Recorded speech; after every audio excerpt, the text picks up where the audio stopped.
शाळेत संस्काराचा धडा देणाऱ्या मास्तरांचा सभेत राडा. शिक्षण सेवक सोसायटीच्या वार्षिक सभेत माईक घेऊन धावल्याने यावर्षी ही सभा वादग्रस्त. शिक्षण सेवक सहकारी सोसायटीची 94वी वार्षिक सर्वसाधारण सभा रविवारी डेक्कन हॉलमध्ये आयोजित करण्यात आली होती आणि यावेळी सत्ताधाऱ्यांना कोंडीत पकडण्यासाठी काही शिक्षक वारंवार प्रश्न उपस्थित करत होते. विद्यमान संचालकांनी कामकाजात गैरव्यवहार केल्याचे आरोप करत असताना उपविधी दुरुस्तीवरून शिक्षकांचे म्हणणे संचालकांनी ऐकून घेतल्याने असा आरोप विरोधकांनी केला आणि त्याचवेळी सर्व विषय मंजूर म्हणून सभा गुंडाळण्यात येत असल्याचं पाहून एका वरिष्ठ शिक्षक लोखंडी माईकसह व्यासपीठाकडे धावला आणि हे पाहून सभागृहात एकच गोंधळ उडाला. त्यानंतर समर्थक आणि विरोधक आमनेसामने आल्याने धक्काबुक्की वाढली आणि हा प्रकार थांबवण्यासाठी सभा गुंडाळून एका संचालकाने वंदे मातरम म्हणण्यास सुरुवात केली. तेही अर्धवट म्हणत मास्तरांनी सभेतून पळ काढला.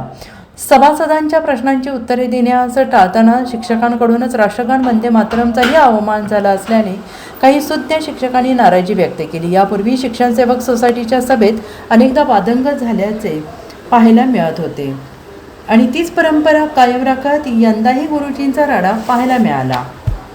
दरम्यान सभा सुरू असताना चेअरमॅन बोलत असताना त्यांच्या अंगावर माईक घेऊन धावण्याचे, लोखंडी स्टँड घेऊन धावत जाणाऱ्या त्या वरिष्ठ शिक्षकावर कारवाई करण्याची शिफारस करण्यात आल्याचं चेअरमॅन राजेंद्र खांडकेकर यांनी म्हटलं आहे.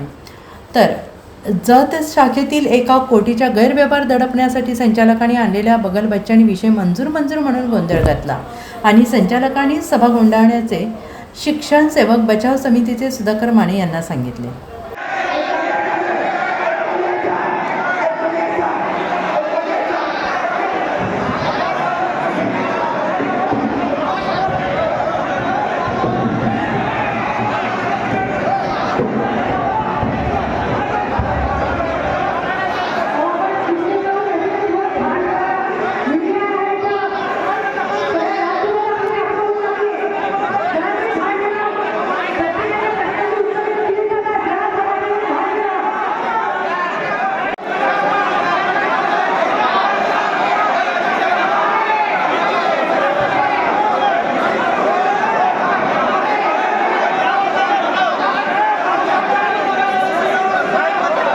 दी सांगली शालिरंगस कोऑपरेटिव्ह सोसायटी लिमिटेड सांगलीची 114वी वार्षिक सर्वसभा आज भावे नाट्यगृहामध्ये मोठ्या उत्साहानं आणि आजपर्यंत उच्चांकी हजर सभासदामध्ये अगदी उत्तम खेळीमेळीनं पार पडलेली आहे.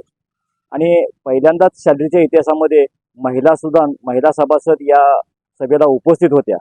त्याच्यामध्ये आज जर सभा खेळीमेळीत पार पडण्याचे कारणं अनेक आहेत. त्याच्यामध्ये पहिलं कारण म्हणजे एकतर यावर्षी संस्थेला 10 कोटी 12 लाखाचा विक्रमी असा नफा झालेला आहे आणि सभासदांना 9% लाभांश जो संचालकांना देण्याचा मानस होता त्या सभेनं उत्स्फूर्तपणे याला मान्यता दिलेली आहे. तसेच सभासदाकडून आलेले काही ज्या सूचना आहेत त्या सूचनेचे देखील या संचालक मंडळानं स्वीकार केलेला आहे. त्याच्यामध्ये अंशदानसारखी योजना असेल, परत आदर्श उपविधीमध्ये ज्या संस्थेला आपल्या सभासदांच्या दृष्टीनं ज्या उपविधी योग्य नाहीत त्याला देखील सभासदांनी विरोध केला आहे. आणि संचालक मंडळ नक्कीच ज्या सभासदांनी व्यथा मांडलेल्या आहेत, जे प्रश्न मांडलेले आहेत त्याचा साकल्याने विचार करून आगामी याच्यामध्ये याचा सॅलरीसाठी उपयोग होईल या सूचनेचा आणि संचालक मंडळ नक्कीच त्याचा विचार करेल. जे आजच्या जे सभासद आहेत त्यांनी जे काही वर्तन केलं ते सभागृहाला आणखीन वर संचालक मंडळांना ते उद्देशून योग्य अशा नव्हतं आणि असंवैधानिक अशा पद्धतीचं अशोभनीय होतं. कारण ते सुद्धा एक मुख्याध्यापक नात्यानं काम करतात. या संस्थेचा ते घटक म्हणून आम्ही त्यांच्याकडे पाहतो आणि अशा पद्धतीनं त्यांनी जर अशा पद्धतीनं जर पाऊल उचललं असेल तर संस्थेला सुद्धा अशा पद्धतीनं त्या ठिकाणी त्यांच्यावरती कारवाई करणं आम्हाला भाग पडू नये अशी मी त्यांना सुद्धा त्या ठिकाणी म्हणतो.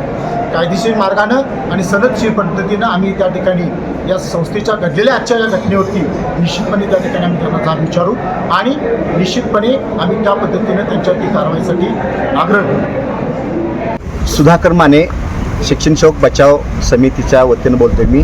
या ठिकाणी आज शिक्षण सेवकची सभा असताना या ठिकाणी सभासदांना कुठल्याही प्रकारचे प्रश्न विचारू न देता या ठिकाणी सभा गुंडाळण्यासाठी या ठिकाणी संचालक मंडळानं या ठिकाणी प्रश्न विचारून देण्यासाठी आपले बगलबच्चे आणलेले होते आणि ते बगल बच्च्यांनी या ठिकाणी वरून प्रश्न विषय वाचला की मंजूर असं म्हटलं जायचं आणि आम्हाला प्रश्न विचारू द्या ही आमची सभासदांची इच्छा होती आणि सभासदांची या ठिकाणी इच्छा असताना त्यांनी सभासदांना बोलू द्यायचं नाही हे टार्गेट केलेलं होतं आणि त्यामुळे या ठिकाणी त्यांना जे प्रश्न विचारले जाणार होते त्या प्रश्नांची उत्तरं त्यांच्याकडे नव्हती आणि म्हणून ही सभा त्यांनी गुंडाळलेली आहे. Bureau report SVN Marathi.